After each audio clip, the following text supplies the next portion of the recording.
이민수의 경제토크 KI리서치 김대준 대표님과 반도체 전략 점검을 하겠습니다. 반도체도 정말 삼성전자 하이닉스가 무시무시하게 올랐고 그죠? 네. 삼성전자가 개별주처럼 올랐는데 조금 쉬니까 그죠? 네. 쉬고 딴 게 지금 막 가잖아요. 그렇죠. 자동차 얘기 방산 막 하니까 이거 조금 지루한데 이런 느낌이 드는 흐름들인데 일단은 뭐 업황이나 뭐 이런 근본적으로 바뀐 건 없습니까? 네. 반도체가 일단 지금 장에서 네. 현 시점에 제일 어렵습니다. 아 그래요. 다른 업종들에 비해서 반도체가 굉장히 어려운 구간에 지금 들어왔다고 어렵다는 거는 뭐 그러니까 판단, 투자 판단이 어렵다는 말씀인 거죠. 투자의 네. 판단을 하는 게 굉장히 네. 어려운 구간에 들어와서 네. 뭐 삼성 하이닉스뿐만 아니고 소부장에 대한 접근 방법에 대해서도 현 시점이 개인적으로 판단했을 때 가장 어려운 구간에서의 흐름들이 아닌가라고 생각합니다. 네. 그러면 지금 이제 뭐 실적이 워낙 좋다고 하고 그죠? 뭐 반도체 가격 오른다고 하고 목표가가 막 올라가고 있는 상황이고 주가는 꽤 올라서 약간 쉬고 있는 흐름인데. 네. 근데 오늘 나온 뉴스 가운데 이제 미국이 반도체에 대해서 다시 뭐 관세 카드를 뭐 꺼낼 수 있다. 대법 판결을 미국이 이제 관세 대법 판결을 놔두고 있어서 뭔가 이거를 그거 말고도 우리 할 수 있어 뭐 이런 느낌이라고는 하는데요. 네. 그런 좀 또 이제 그런 악재가 좀 단기 조정을 불러일으키지 않을까 이런 우리도 살짝 들던데. 일단 반도체에 대한 관세가 확정적으로 지금 정해진 건 아직 그건 아니죠. 없고요. 예. 어제 오늘 나온 뉴스 중에서 트럼프가 이제 반도체에 대한 관세를 25% 부과할 수 있다라고 한 내용의 그 주체는 네. 이제 미국으로 수입되어서 다시 재수출되는 품목이고요. 네. 대부분 엔비디아의 그 HBM이 대만에서 후공정을 이제 네, 진행하고 네, 맞아요. 그리고 나서 미국 다시 들어오거든요.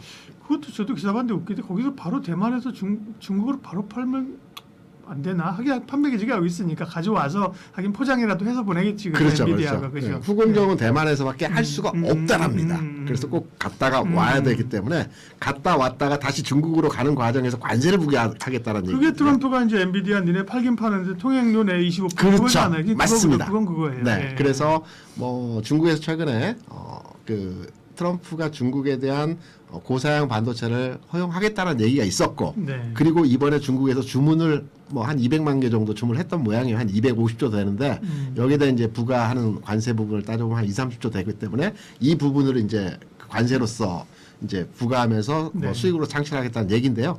뭐 아직은 뉴스적 측면에서의 내용이고요. 확정된 이거는 아니기 때문에 요 관세와 관련된 내용들은 확정되고 구체적인 내용이 나올 때까지 좀 더 확인해 보는 것이 어떨까. 이번 그러니까요. 트럼프 내용으로 전날 엔비디아 주가 수준에서의 상황을 보더라도 한 1% 정도 하락을 했는데요.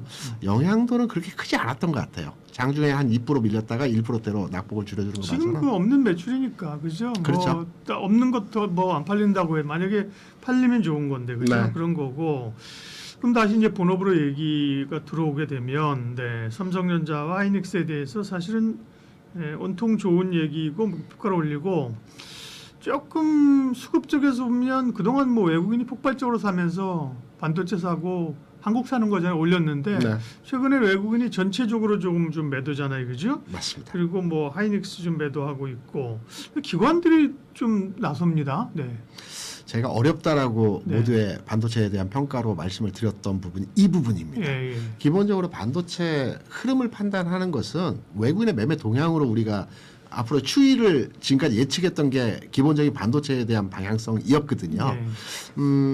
뭐 지난 9월, 10월 이렇게 외국인이 반도체에 대해서 삼성을 샀던 것은 뭐 당연히 주가 상승에 대한 가능성들로 판단했어요. 그런데 우리가 판단하는 지난 12월 26일부터 지금까지 반도체에 대한 전체 삼성 하이닉스 이 부분에 대한 내용으로 네. 외국인을 근거로 해서 한번 해석을 해보게 되면 왜 12월 26일부터냐? 12월 26일이 지수 4,100포인트를 돌파해서 4,700포인트로 다이렉트로 가는 과정이었습니다. 그리고 삼성전자도 11만 원에서 14만 원까지 올라오는 과정이었고요. 하이닉스도 뭐 비슷하게 60만 원에서 78만 원 가는 과정이었기 때문에 12월 26일부터 이제 외국인 동향에 대해서 제가 알고 있는 내용을 설명을 드리면 12월 26일부터 최근까지 지금까지 외국인 투자자들은 전체 시장에서 대략적으로 판단해 보게 되면 2조 5천억 정도, 2조 정도 매도를 했습니다. 맞아요. 네. 반도체 종목에 대해서 여기에 이제 삼성전자는 대략 한 1조 5천억 정도 되고요. 하이닉스는 한 8천억 정도 매도를 했습니다. 전체 12월 26일부터 지금까지 외국인 투자자들의 전체 시장에서의 매매는 2조 원 매수예요. 반면에 삼성 하이닉스는 2조 원 매도를 했습니다. 그러면 4조에 대한 추정에 대한 부분들이 갭이 나오죠. 이 갭은 삼성 하이닉스를 팔아서 외국인들이 샀던 종목들은 현대중공업, 하나에어스페이스, 그다음 2차전 종목들 뭐 이런 종목들에 대해서 4, 5천억씩 사면서 한 3조 정도 매수를 했거든요. 그래서 제가 결론적으로 말씀드려서 반도체 종목에 대한 어려움은 외국인이 매도를 하고 있는데 최근에 뭐 계속해서 매도를 하고 있는데 과연 삼성 하이닉스의 추가 상승 여력이 있어 보일까라는 부분이 어렵다라는 부분에서의 해석이고요. 이 부분을 그럼 누가 샀느냐라고 판단해 보게 되면 개인입니다. 기관이 아니고. 기관이 아니고 개인입니다. 기관이 하이닉스에 대해서 한 8천억 정도 샀어요. 그러니까 개인이 8천억 사고 기관이 8천억 사서 외국인이 한 1조 5천억 판 건데요. 개인이 삼성 하이닉스를 사서 최근에 주가 수준까지 그러니까 앞서 말씀드린 대로 12월 26일 삼성전자 11만 원에 14만 원, 하이닉스 60만 원에 78만 원 이 상승을 개인이 이끌었다라고 해석이 되고 있거든요. 그래서 과연 제가 경험하지 못했던 개인의 매수에 의한 반도체 업황은 기본적으로 이제 호전되고 있는 상황이고 주가의 반전 이게 지금 동학개미들은 무시하시는 겁니까? 가능할 수도 있습니다. 가능한 걸 제가 예전에 한번 봤거든요. 마이꼬리 펀드가 나오고 2000년 초반에 외국인이 60조를 팔았는데 2년 동안 개인과 기관이 코로나 이후에 사실 동학개미라는 게 사실은 그렇죠.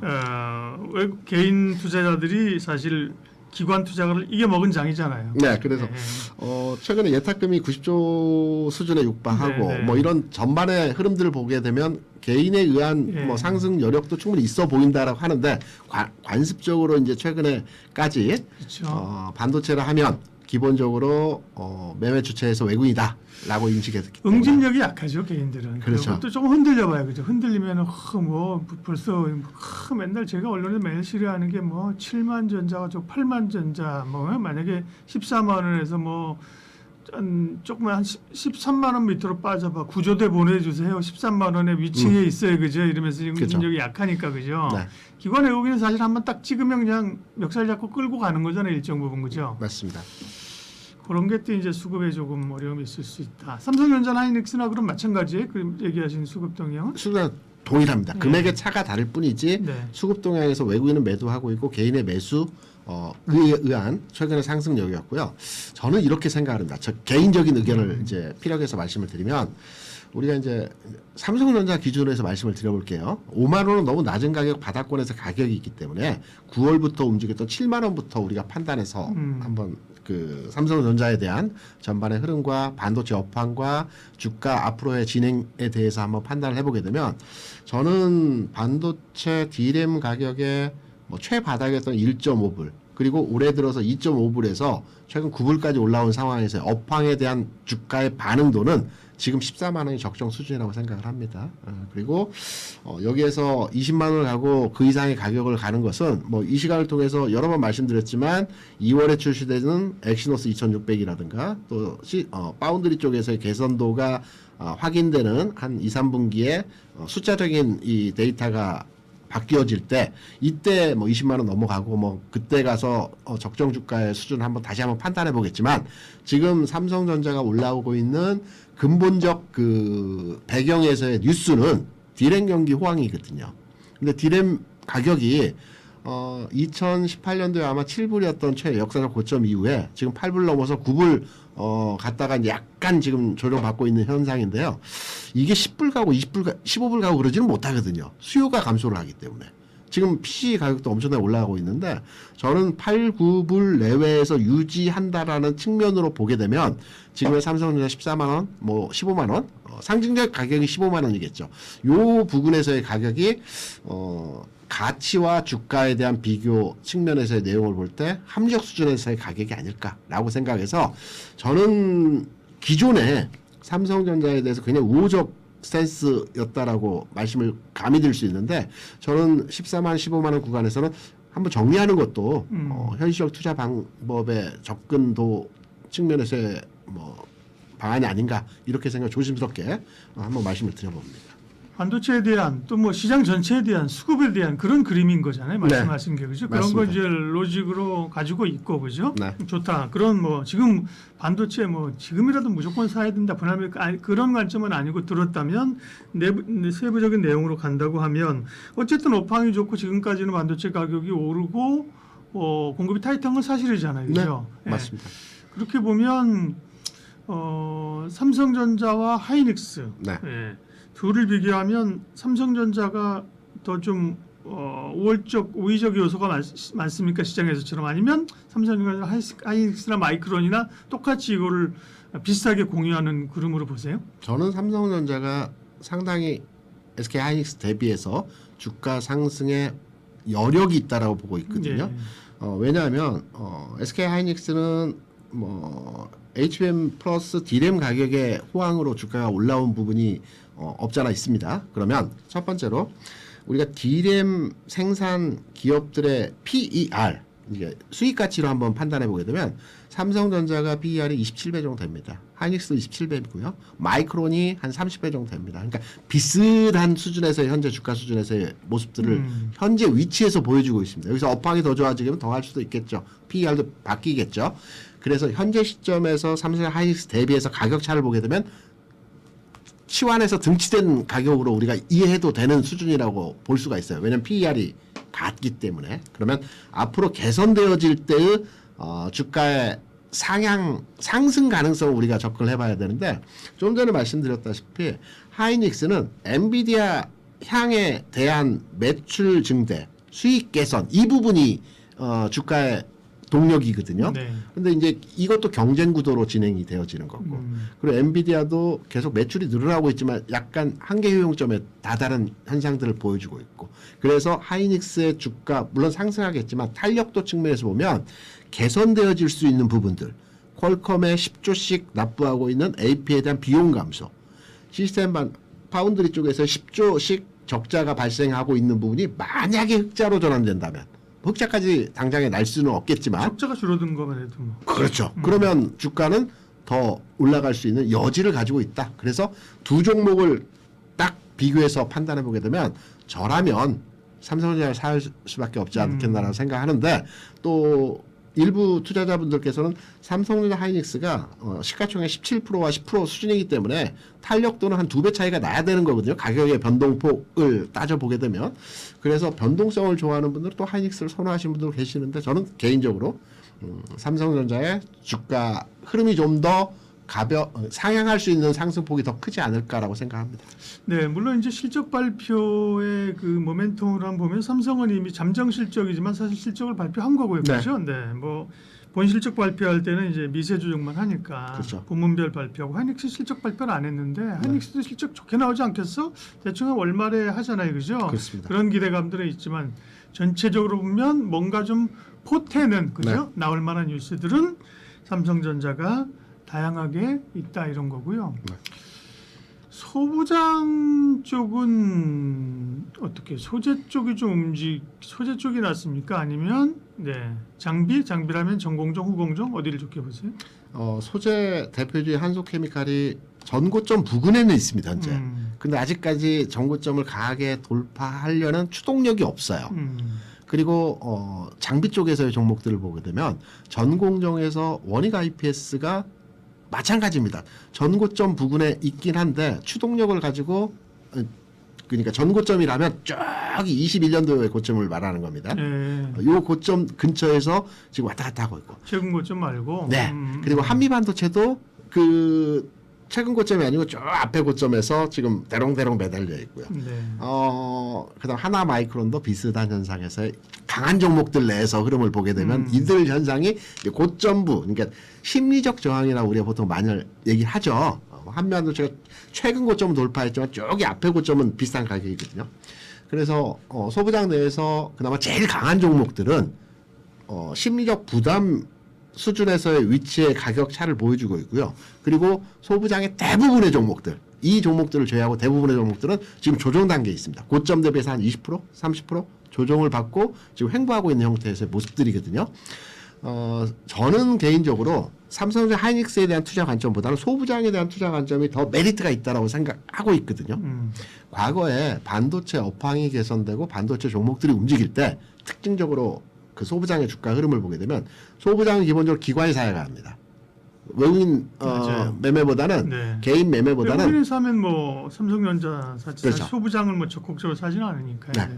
기관이 살 때 소부장이 움직이고요. 여기 개인의 매수가 탄력을 더 그렇죠. 가세시키는 게 소부장의 기본적인 주가 움직임입니다. 근데 과거 주가 습성 내에서의 흐름을 보게 되면 삼성전자가 뭐 고점을 찍고요. 쉬는 단계에서부터 소부장이 또 추가로 올라가는 경우들이 많이 있었거든요. 그렇죠. 예. 그리고 최근에 기관들이 시장 참여도가 높아지고 있어요. 매수하는 뭐 금액이 이제 전체적으로 최근 한 달 동안의 상황을 보게 되면 매수가 월등히 많지는 않은데 최근 단기적으로 매수가 점증되고 있는 상황입니다. 그러면 소부장의 주가 수준에서의 상황이 오히려 투탑보다는 투자 가치 측면에서 본다라고 한다면 심리적 저항 부근에 딱 도달해 있는 뭐 한솔케미칼, 원익 IPS, 하나마이크론 이 종목들이 고점을 돌파하면서 심리적 부담을 떨어내는 흐름들이 나타날 수 있고요. 20-30% 조정받고 있는 소부장의 종목들이 다시 재도약하는 고점을 향해서 재도약하는 이 흐름들이 기관의 매수에 타서 주가의 움직임이 진행되어질 수 있기 때문에 저는 반도체가 어렵지만 그 투탑에 대한 어려움으로 판단하는 거고요. 소부장에 대해서는 투자 관점 측면에서의 접근도가 현 시점 가능하다 이렇게 생각합니다. 그렇죠. 네, 공감합니다. 네. 근데 이제 그걸 고르기가 어려운 거죠. 그렇죠? 네, 삼성전자 하이닉스야 뭐 사실은 업황에 대한 그렇죠. 그죠? 자신감 내지 시장에 대한 것만 있으면 사도 괜찮은데 그죠? 별로 밀리지도 않고 그렇죠. 그렇죠. 근데 소부장은 뭐 워낙 그 많은 종목 중에 치고 나가는 거 몇 애들만 치고 나가고 그죠? 네, 맞습니다. 못 가는 거 계속 기고 있고 그죠? 네. 전공정이냐 후공정이냐 뭐 이것 때문에 참 어려워서 네. 그러는 건데 조금 시장에서 의견은 엇갈립니다. 이제 어쨌든 투자를 안 했는데 네. 투자가 이제 하는 단계로 들어간 거 아니냐, 그죠? 적극적인 아니지만 그렇죠. 뭐 삼성이나 그러면 전공정을 봐야 된다는 시각과 함께 네.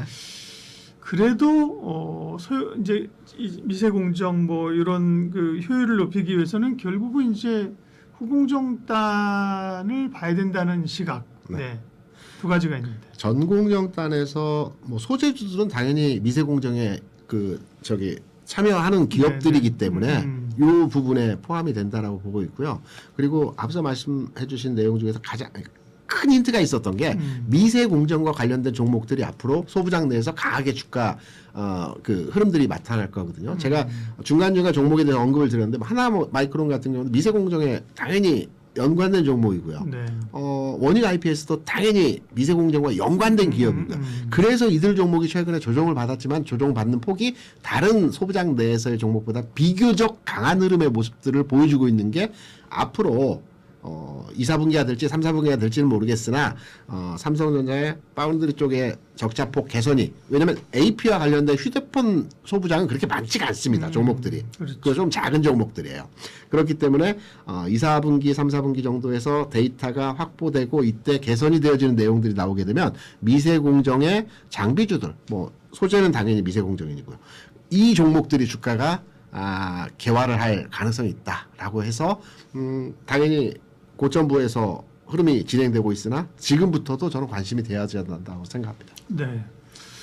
추가적으로 하나만 더 기판 쪽 여쭤보면 기판은 사실 어떻게 보면 반도체 소재 쪽에 늘려면 늘 수 있는 거고 그렇잖아요. 그죠? 소재잖아요. 그렇죠? 그렇죠. 또 하나의 어떤 트렌드로서 볼 수 있는 건데 작년 가을에 반도체가 갈 때는 소부장 가운데서 몇 안 되는 종목으로 이제 이수페타시스가 이제 네. 볼을 뿜었었죠. 그죠? 그렇죠. 그리고 조정을 좀 받았는데 최근 어제 오늘 특별히 오늘 보면 이수페타시스 뭐 심텍 대전자 기판 업체들이 움직이는데 요거는 그냥 또 순환매 차원에서 봐야 되나요? 새로운 대장주가 나왔죠. 코리아 서킷이라고. 네. 아주 강하게 치고 나가는 그래요? 흐름들을 보여주는데 이수페타시스가 최근 이전까지에서 시장에서 강한 뭐 흐름으로의 그 가격 진행을 보내줬다가 조정받고 이제 조금 상승 흐름으로 전환되려는 모습에서의 흐름들이 보여지고 있는데요. 말씀하신 대덕전자나 코리아서킷이라든가 이스페타시스라든가 심텍 같은 종목들은 당장의 흐름이 꺾이거나 흐름이 전환될 가능성은 크지 않다라고 생각을 하고 있습니다. 그래서 이 부분에 대한 주가 대응도는 여전히 관심권에 두고 판단이 가능한데 좀 부담스럽죠, 가격적으로. 지금 상황에서 조정받으면 들어가 볼 만하겠으나 좀 지켜보는 관점에서의 주가 상황을 판단하시는 건 어떠할까라고 생각합니다. 코리아 서킷은 그럼 뭔가 그런 이게 강한 상승 나온 게 뭔가 이유가 있는, 옛날에는 다 봤죠. 대덕전자, 코리아 서킷 또 대덕 또 뭐나 있잖아, 그죠? 뭐 이런 심텍 봤었는데 최근에 별로 관심이 없었는데. CXR과 관련된 재료들도 있고요. 예. 전통의 PCB 관련주이면서 실적 호전이 아마 밑바탕 돼서 주가 올라가는 것으로 판단하고 있습니다. 네. 그럼 조금 더 나가서 기판은 사실 유리기판 얘기가 그동안 쭉 나오다가 그죠? 네. 요즘 반도체 워낙 뭐 좋으니까 근데 결국은 이제 새로운 소재를 하게 되면 그런 얘기도 좀 나올 수는 있을 것 같은데 유리기판은 안 움직이고 있죠. 네. 필옵틱스라든가 그렇죠. SKC 같은 종목들의 주가가 여전히 안 움직여요. 저는 이번 CES에서 관심이 있었던 내용이 지난해 그 CES에서 젠슨왕이 그 물건을 샀다라고 그 유리기판에 대해서 그 최태원이 팔고 왔다 그랬죠. 팔고 왔다라는 메시지가 지난해 CES에서 요 내용이 있었고 이걸 기반으로 주가 많이 올라갔었거든요. 그래서 올해 다시 한번 이 내용이 부각되지 않을까 해서 CES에서 젠슨왕의 메시지가 어떤 걸까라고 많이 기대를 했는데 그런 얘기 없었다. 없었습니다. 근데 기본적으로 유리기판 관련해서는 뭐 우리가 많이 뉴스화해서 이미 이제 다 알고 계시다시피 가는 방향이라고 생각하거든요. 네. 그래서 최근 주가가 전혀 관련주들의 반응도가 없지만 보유하신 분이라 지금 신규 매수 자리는 아니고요. 보유하고 계신 분이라면 좀 더 지켜볼 필요가 있지 않겠나 생각합니다. 반도체가 가다가 이제 자동차, 로봇, 뭐죠, 뭐 방산, 그죠? 난리가 났습니다. 오늘은 이제 자동차 얘기를 할 텐데요. 현대차는 완전히 패러다임을 바꾸네요. 그죠? 네. 이렇게 많이들 물어보시더라고요. 외부에서. 현대자동차 지금 사도 되겠습니까? 이렇게 물어보신 분들 굉장히 많아요. 네. 그럼 제가 딱 잘라서 이렇게 대답을 드립니다. 사셔도 됩니다. 그럼 더 올라간다는 얘기겠죠. 그렇죠. 시장에서 공매도가 아닌 이상 뭐 그죠? 시장에서는 뭐 목표가를 60만 원 보는 측면도 있긴 한데 제가 보는 관점에서는 지금 40만 원 초반인데요. 네. 50만 원 넘어갈 것 같습니까? 네. 이게 이제 뇌피셜로 단순하게 최근 주가가 강하기 때문에 이 관성으로 50만 원 넘어간다는 얘기가 아니고요. 네. 현대차가 로봇이라는 부분이 끼어 있다라는 것도 빼고요. 단순하게 현대 자동차에 대한 가치 평가 기준으로 판단을 해보게 되면 우리가 이제 그 자동차 업종에 대한 비교군을 판단할 때 국내에는 없습니다. 그렇죠. 현대와 네. 기아를 네. 비교할 수는 네. 없으니까 해외 글로벌 메이커와 비교를 해야 된다라고 생각하거든요. 보통 이제 가치주, 자동차가 가치주이기 때문에 가치주의 그 적정 가격에 대한 가치 평가를 할 때는 보통 PBR을 많이 봅니다. 기술주는 PER을 보는 경향들이 네. 있고요. 자동차 업종의 현대차 지금 PBR이 0.9배 약간 넘습니다. 1배가 안 됩니다. 지금 올랐어요? 많이 올라서 지금 가격 대비해서 네. 판단해 보게 되면 0.934 정도 되는 걸로 알고 있습니다. 그러면 글로벌 메이커의 자동차 회사들의 PBR은 어느 정도 수준이냐? 도요타, GM, 포드 자동차의 PBR을 보게 되면 이 회사들이 공히 비슷한 수준입니다. 1.2배, 1.3배 정도 됩니다. 네. 그렇다면 현대차의 그 자동차 업종에 대비해서 판단해 볼 때 1.23배까지 올라갈 수 있다라는 측면에서 판단할 때 지금 주가 대비 20-30% 추가 상승 여력이 있다라는 측면으로 해석해 볼 수 있거든요. 근데 그건 사실은 이게 주가가 오른 게 언제인가? 올 1월부터 밸류가 바뀐 게 아니잖아요. 원래 그죠? 근데 싸다는 얘기를 많이 했는데. 네, 그렇죠. 그죠. 그런데 뭐 20만 원, 30만 원도 아니에요. 20만 원대에서 그렇게 기다가 그죠. 그렇죠. 9월, 10월만 해도 20만 원대였습니다. 그러니까 결국은 이제 트리거가 생긴 거잖아요, 그죠. 그렇죠. 예. 거기서 가열차게 이제 최근에 폭발적인 상승 동력이 되었던 게 이제 로봇이라는 부분이겠죠. 네. CES도 이 재료 가치가 반영이 되면서 탄력을 보여줬는데 궁극으로 정상 수준에서의 그러니까 제자리로 가는 과정에서의 주가 수준으로 지금 진행이 되어지고 있는 모습이라고 생각하고 있고요. 저는 뭐 자동차 업종의 현대차 대표 종목 현대차에 대해서 지금 사도 될까 부담스러운 거 아닐까 이렇게 많이들 해석하시는데 아니다라는 관점으로 주변에 말씀을 드리고 네. 있어요. 20만 원 할 땐 지루해서 못 샀고 저평가를 알았는데 30만 원 오니까 이제 단기적으로 올라도 못 샀는데 그죠? 지금 40만 원대 물어보면 사도 된다. 예. 그렇죠. 이 비슷한 맥락에서 최근에 시장에서의 흐름들을 보게 되면 움직이지 않았던 포스코 그룹이 최근 주가 흐름에서의 그 강세 현상을 2, 3일 내에서 포스코 홀딩스가 최근에 강했죠. 홀딩스도 그렇고요. 네. 포스코 관련 그룹주 중에서 안 움직였던 DX? 포스트 DX 그렇죠. 그리고 포스코 인터내셔널들이 최근 내에서 뭐 계속 올라가는 현상들을 보여주고 있거든요. 이런 모습들을 보게 될 때는 그동안의 국내 시장에서 지수 대비해서 굉장히 저평가 소외 뭐 이런 등등등 내용으로 판단되었던 종목들이 제자리를 찾아가는 과정에서의 맥락으로 이해하시는 것도 네. 현대차에 대한 상승에 대한 뭐 이해도로의 해석이 가능한 부분이겠죠. 그런데 뭐 누가 뭐래도 현대차가 뭐 싸다는 건 알고 있었지만 뭐 싼 게 계속 쌀 수도 있는 거죠. 트리거가 된 거는 이제 CES에서 그렇죠. 모멘텀인데 원래도 보스턴 다이내믹스는 보고 있었죠. 야, 보스턴 다이내믹스가 상장하면 그죠? 우리 네. 상장을 떼올렸잖아요. 그렇죠. 상장하면 그 지분 가치와 함께 그 돈을 가지고 현대차의 지배구조, 그죠? 네. 뭐 이런 걸로 그림을 그렸던 거지. 네. 그리고 뭐 로봇은 잘한다고 하지만 이렇게까지 평가를 받을 줄은 솔직히 몰랐던 거잖아요. 이제 좀 전에는 가치 기준으로 현대차를 말씀드렸던 네. 거고요. 최근은 사업 기준으로 한번 말씀드리면 예. 이제 본업인 자동차 사업은 관세 영향으로 그렇게 좋은 괄목할 만한 숫자를 나타내지는 못하고 있어요. 그런데 투자 측면에서의 사업 측면을 보게 되면 앞서 잠깐 말씀해 주신 보스턴 네. 다이내믹스에 대해서 21년도에 아마 1조 2천억에 인수를 했을 겁니다. 지분 80% 인수했다가 90%까지 인수 확장시켰고요.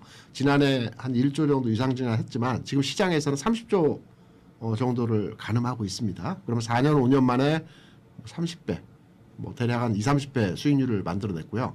또 하나는 같은 시기에 투자했던 모셔널이라는 자율주행 그 회사가 있습니다. 최근에 뉴스 많이 나오대요. 네. 이 회사도 최초에 투자할 때 한 2조 정도에 투자를 했거든요. 근데 이 회사에 대한 가치적 측면, 지금 당장 상장할 기업은 아니지만 가치 측면에서 따져보게 되면 비슷한 동급 기준의 구글에서 운영한 웨이모에 대한 가치가 지금 150조 정도 하거든요. 현재 가치로. 그러면 이 모셔널도 100조까지는 힘들더라도 최소 7, 80조 정도는 되지 않을까라고 하는 게 시장에서의 관측이기 때문에 두 회사만 투자해서 벌써 한 100조 가까이 현대차 그룹에서는 수익을 낸 뭐 아직 확정 수익은 아니겠지만 투자 측면으로서의 수익 가능성이 있다라고 판단되기 때문에 현대차의 주가가 요즘에 시장에서 핫하게 움직이고 있는 이유가 아닐까라고 생각을 또 합니다.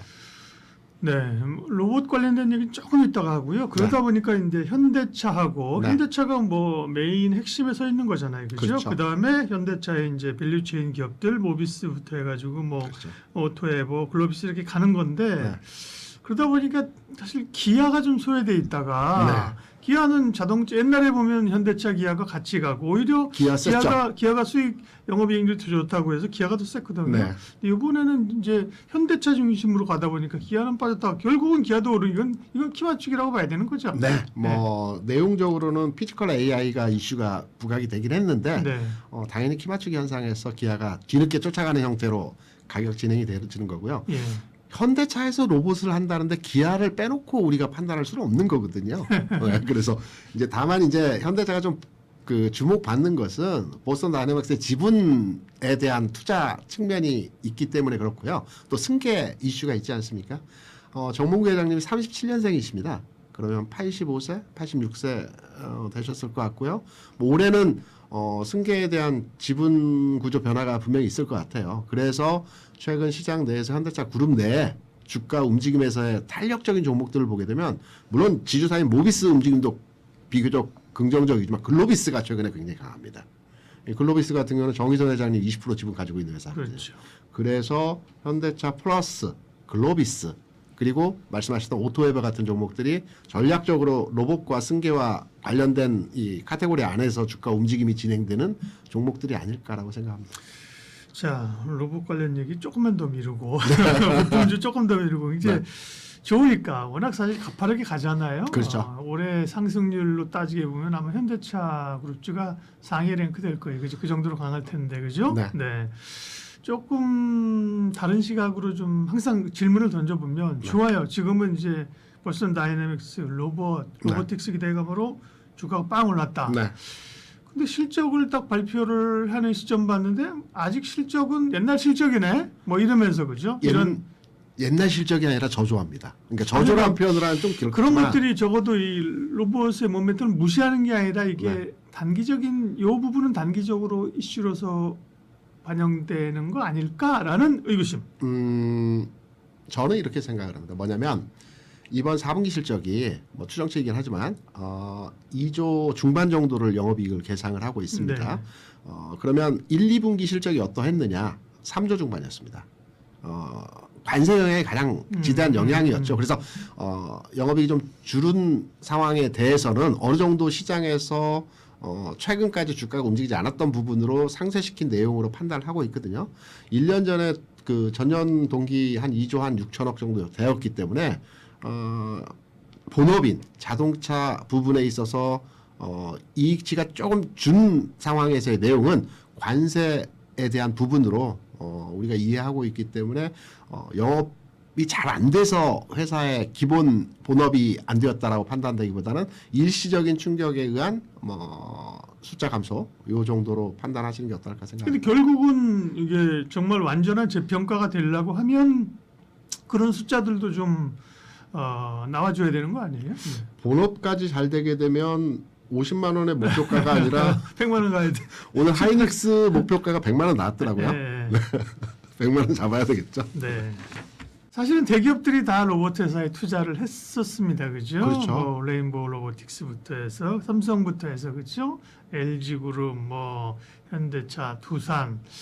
그런데 네. 현대차 그룹이 물론 보스턴 다이내믹스를 가지고 있어도 그렇지만 로봇으로 모멘텀을 받는 이유는 로봇을 만들어서 공장에 바로 사용할 수 있다. 이런 기대감인가요? 그렇죠. 우리가 이제 보통 소문에 사서 재료에 그 뉴스에 팔아라는 네. 얘기들 많이 있지 않습니까? 예. 그래서 저도 이번 CES를 이제 TV로 보면서 이번 로봇 그 출시하고 시연하면서 이게 고점이 되면서 주가 조정을 받을 수도 있겠구나라는 관점으로 방송을 봤었거든요. 네.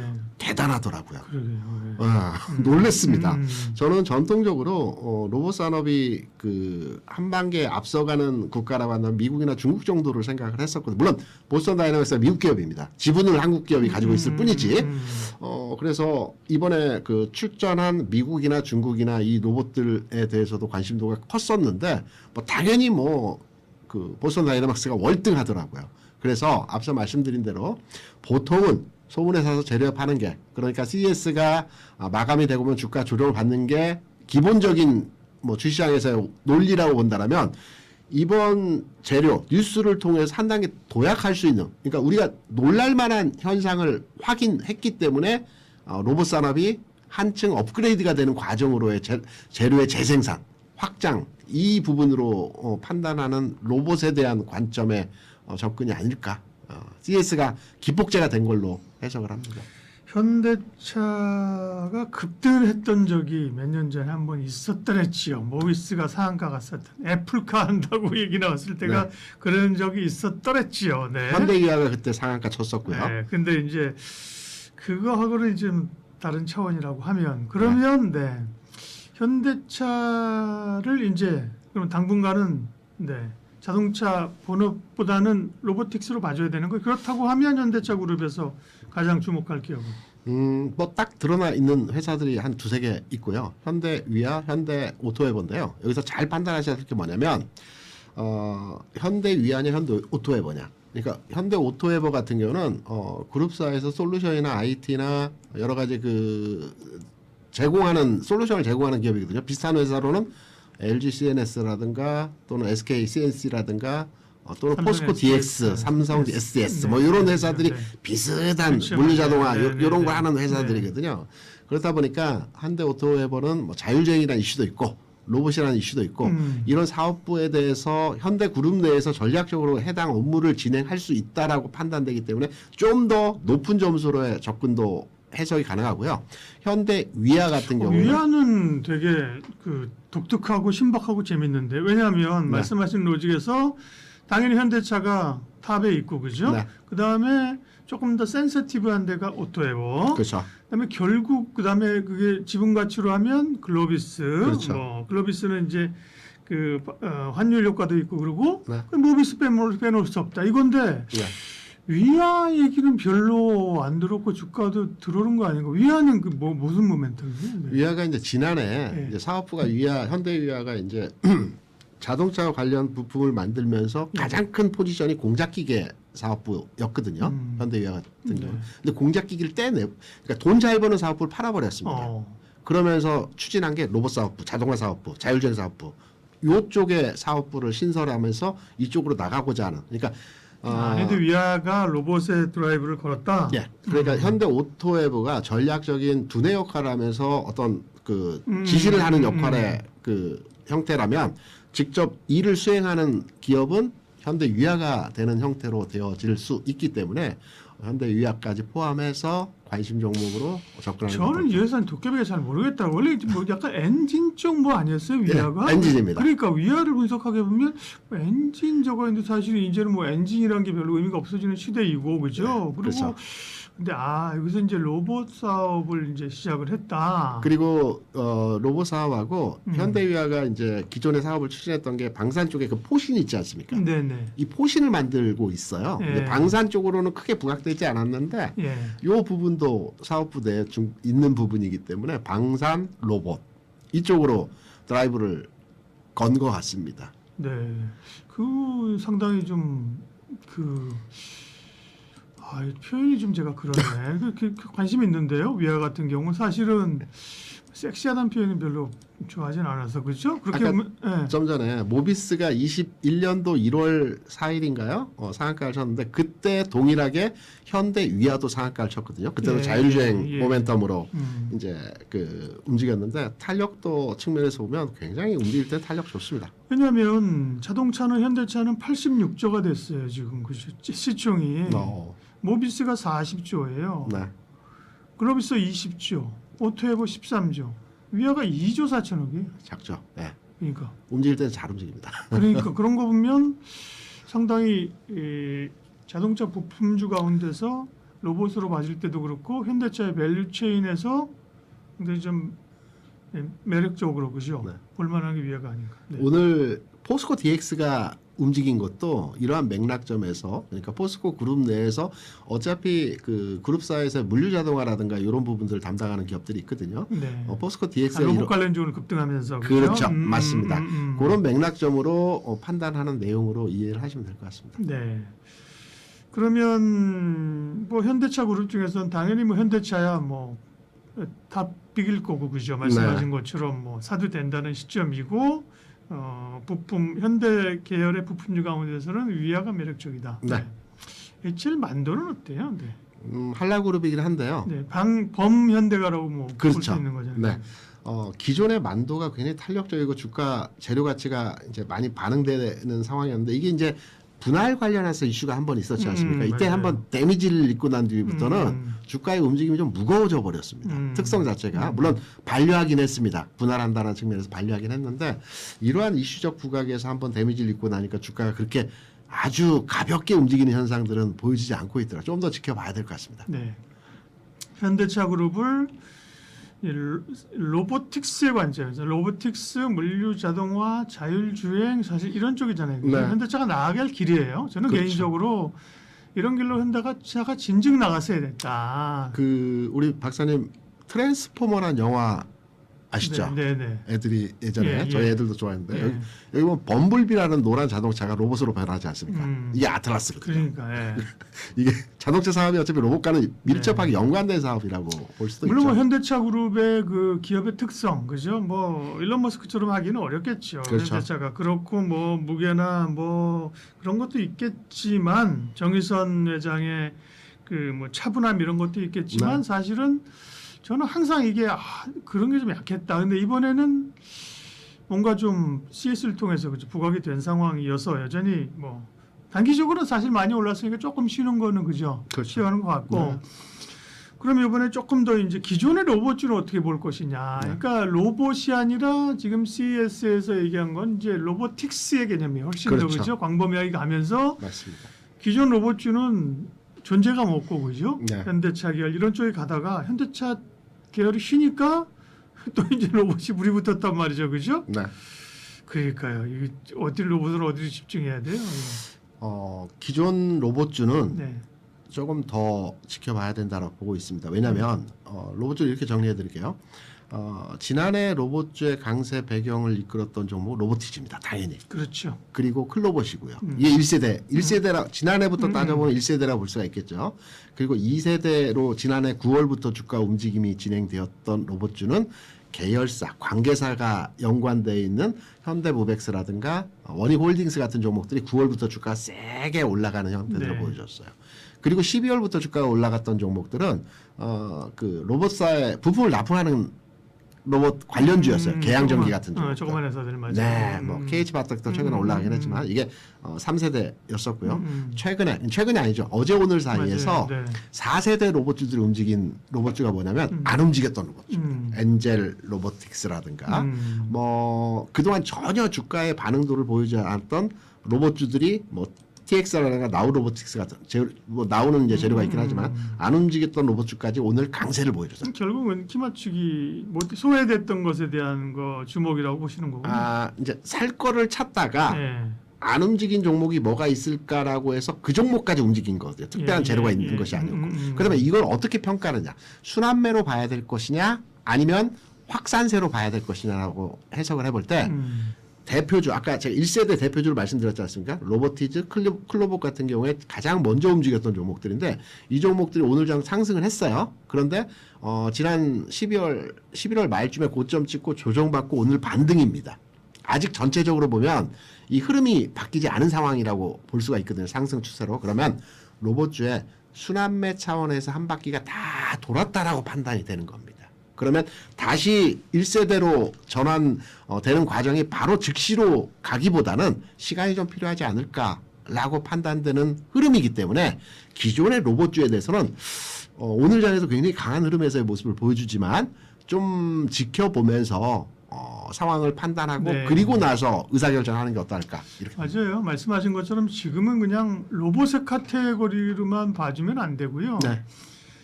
피지컬 AI, 그죠? 네, 그렇죠. 조금 더 긴 안목에서 거기에 부합되는 흐름들이 뭐냐, 그죠? 로보틱스, 피지컬 AI 이런 쪽에서 이제 찾아야 되는 게 맞는 것 같아요, 그죠? 로봇주 뭐 하루에 막 보니까 뭐 엔젤 로보틱스 17%인데 12 이렇다고 흥분하는 것보다는 네. 그렇게 보면 오히려 사실 현대차 그룹의 그 부품사나 현대차 쪽이 뭐 조정받을 때도 좀 편안한 그 선택지가 될 수 있으겠죠. 네. 그리고 이제 이런 질문을 하실 수가 있겠죠. 그럼 지켜보다 로봇주 언제 사야 됩니까? 라고 물어보실 수가 있거든요. 국내 로봇 산업의 글로벌 기준으로 판단해서 뭐 파이라고 할까요? 위치라고 판단해 보게 되면 그렇게 높지 않거든요. 그렇죠. 중국 제외하고 네. 가장 그 포지션을 많이 차지하는 회사가 일본의 환학이라는 회사가 뭐 부품주 휴머노이드 양산이 안 됐으니까 부품 관련주 중에서 환학이 한 20% 정도 차지하고 있고요. 그리고 우리나라의 대표적인 로봇주가 HD 현대 로보틱스입니다. 이제 비상장이죠. 저는 개인적으로 로봇주가 다시 활황하면서 꽃을 피우는 시점이 HD 현대 로보틱스가 상장하는 시점이거든요. 올해 상장할 겁니다. 그런데 상장 시점을 전반기에 그러니까 1분기에 아마 상장 심사를 할 것 같고요. 2, 3분기에 상장이 되어질 것 같아요. 그럼 시기적으로 보면 5, 6, 7, 8월 정도에 HD 현대 로보틱스가 상장한다라는 가정에서 보게 되면 그 전 단계 그러니까 4월, 5월, 6월 요 흐름에서 로봇주가 한 번 더 슈팅이 나오는 구간일 것 같거든요. 좋은 정보 주셨네. 네, 그래서 1, 2, 3월은 좀 이렇게 정체된 흐름이고 네. 4, 5, 6에 한번 다시 관심을 가져보는 흐름으로 진행하면 어떨까. 그리고 보스턴 다이내믹스도 올해 아마 상장이 되어질 가능성이 큽니다. 그래서 이런 두 가지 로봇주의 상장 이슈가 로봇주의 다시 기폭제가 될 가능성이 있다라고 생각합니다. 2차 전지 얘기를 하겠습니다. 반도체 뭐 더할 나위 없이 좋고, 네. 네. 지정학적으로 세상이 계속 어지러우니 방산 좋고, 그죠? 근데 뭐 로봇은 새로운 성장의 트렌드니까 그죠? 네. 관심이 있고 2차 전지는 뭐 좋은 얘기는 별로 환경적으로 좋은 얘기 솔직히 뭐 기대할 만한 얘기는 많지 않은 거죠? 아니요, 이제 기대해봐야 될 것 같습니다. 뭘 기대를 그러면 네. 아직 사그라들지 않았고요. 네. 이제 다시 움직일 만한 타이밍이 되지 않을까라고 생각합니다. 이제 2차 전지 같은 경우는 뭐 앞서 잠깐 지수 잠깐 말씀해 주셨지만 네. 지수 대비해서 강한 종목, 그러니까 지수 신고가고요. 신고가 이상의 가격을 현재 진행하고 있는 뭐 대형주라고 할까요? 대형주라고 한다면 말씀하셨던 방산, 하나로스페이스가 신고가고요. 네. 그다음에 아주 큰 대형주는 아니면 현대건설이 신고가죠. 그리고 삼성물산이 신고가고요. 뭐 삼성전자 하이닉스가 신고가 영역으로 넘어가기 위한 단계이고요. 반면에 아주 못 가고 있는 업종이 이차전지, LG에너솔루션 같은 종목들의 그렇죠. 네. 흐름들입니다. 근데 제가 앞선 방송에서 지금 시장이 저평가되어진 종목에 대한 키 맞추기 과정에서의 그 리바운딩 과정의 흐름들이 나타난다는 말씀을 드렸는데요. 이차전지 업종이 조만간이라고 하는 것은 1, 2주 내에 이 흐름의 대열에 들어갈 가능성이 있다라고 저는 개인적으로 생각을 합니다. 오 레알? 네. 뇌피셜이 아니고요. 그럼 제가 하나씩 풀어보겠습니다. 네, 네. 악재는 너무 많아요. 네. 뭐 2차전지 치면 다 악재만 나옵니다. 그러니까요. 뭐 우리가 다 알고 있는 내용이 있다 짧게만 거론하면 네. 뭐 세액공제 축소, 그다음에 계약 취소, 그렇죠. 그리고 유럽 시장에 대한 중국의 전기차 뭐 상륙, 기존까지는 중국 제품이 유럽에 상륙했다기보다는 대부분 벤츠나 테슬라나 이거 자체 생산해서 넘긴 그 중국 시장의 그 출하분이 계상이 됐었거든요. 중국 시장에 이제 진출, 뭐 이런 안 좋은 내용에서의 흐름들이 굉장히 많습니다. 뉴스가. 그런데 우리 안 좋은 뉴스만 보기 때문에 안 좋다라고 평가를 하시는데 좋은 뉴스는 주가 올라갈 때 부각이 되거든요. 그럼 제가 좋은 뉴스들을 네. 몇 가지 한번 네. 미리 좀 살펴주세요. 어떻게 살펴드리면 나올지. 네. 이 부분이 맞는지 한번 판단해 보시기 네, 바랍니다. 안 좋은 뉴스는 다 알고 있다. 네, 다 알고 있고요. 첫 번째 가장 큰 뉴스는 리튬 가격입니다. 지금 14만 위안까지 올라왔거든요. 지난해 6월에 5만 위안이었습니다. 왜 리튬 가격 상승이 중요하느냐? 소재사 같은 경우에는 리튬 확보분을 6개월에서 1년치를 확보하고 있어요. 과거에 2차전지 업종이 적자를 봤던 가장 큰 이유가 비싸게 사서 올려놓은 거죠. 단가 60만 위안에 샀던 거를 10만 위안에 물건을 만들어서 납품하기 때문에 적자가 볼 수 없는 거거든요. 이게 쭉 내려와서 지금 물건을 확보한 가격은 10만 위안 이하입니다. 5만 위안짜리도 있고 7만 위안짜리도 있고 뭐 그러니까 지금 가격 대비해서 남는 장사, 재고자산 이익 평가 금이 발생을 합니다. 이게 물론 물건을 잘 팔아서 이익된 건 아니지만 기존의 적자도 마찬가지거든요. 이번에 LG에너솔루션 실적 발표를 했지만 매출은 늘어났습니다. 지난 분기에서 대비해서 매출은 늘어났어요. 근데 네. 이게 세액공제라든가 뭐 등등등 내용들이 이제 축소되고 일부 이제 관세에 영향도 있고 여러 가지 내용들로 해서 적자 전환인데 적자 전환 크지도 않아요. 솔직히. 지난 분기 흑자 전환도 크지는 않았습니다. 거기서 거기라고 생각하시면 될 것 같고 리튬 가격의 14만 위안. 물론 이게 20만 위안하고 이러면 안 좋긴 한데 적정 수준. 그러니까 2차 전지 업종의 상승 이전 단계, 상승 초기 단계 리튬 가격이 10만에서 15만 위안입니다. 아주 안정적 적정 가격이라고 보고 있거든요. 그럼 리튬 가격이 적정 가격에 지금 도달을 하고 있습니다. 그러면 전체적인 산업 자체에서의 이제 충당된 그 올라갈 수 있는 이익치, 그러니까 매출이 크게 늘어나는 것보다는 그동안의 악재가 해소됐다라고 보고 있거든요. 이게 가장 큰 요인에서의 상승 배경이 될 수 있는 내용이고요. 그래서 최근에 실적 악화에 대한 부분들이 많은데 이 실적 악화에 대한 부분은 1분기 실적에서 다시 턴아웃 될 겁니다. 이 부분이 개선이 되면서. 두 번째, 외국인 투자자들의 관심도입니다. 기관 투자자들의 관심도입니다. 아 그래요? 네. 우리가 이제 이사인들을 판단할 때 외국인들은 관심 없어. 안 사. 기관들 안 사. 그렇게 이걸로 알고 있죠. 딱 규정지어서 봅니다. 네. 최근 한 2, 3주 동안에 외국인 투자자들이 제가 앞서서 최근 2, 3주 동안에 외국인 투자자들이 주식시장에서는 2조를 매수를 했는데 삼성전자 하이닉스는 2조를 매도했다라고 말씀드렸어요. 그러면 이 2조 매수했는데 실제로 투탑은 2조 매도했으면 요 금액 차이의 3, 4조에 대한 금액은 뭔가를 샀어야 되지 않습니까? 그럼 뭘 샀는가를 들여다보게 되면 최근에 많이 오던 신고가 종목들 대부분 샀어요. 현대중공업 뭐 한 6, 7천억 샀고요. 하나에어로스페이스도 한 6, 7천억 샀고요. 뭐 삼성물산 많이 샀고요. KB금융 많이 샀고요. 뭐 이런 종목들. 그냥 투탑은 팔았지만 그 아랫단에 있는 종목들을 샀습니다. 2차 전지는 어떠했을까라고 보면 다 샀습니다. LG에너솔루션 한 3천억 샀고요. 삼성 SDI 한 2천억 샀고요. 포스코 퓨처엠 한 8, 900억 샀고요. 에코프로비엠 한 뭐 3, 400억인가 5, 600억 한 1조는 안 돼, 1,000억은 안 됩니다. 이 정도 샀고 LNF까지 샀습니다. 그래서 토탈 2차 전지에 대한 외국인 투자자들이 최근 2, 3주 동안 산 금액을 따져보니 한 7천억 정도 됩니다. 그러니까 현대중공업만큼 산 겁니다. 하나 에어로스페이스만큼 산 겁니다. 전체 업종을.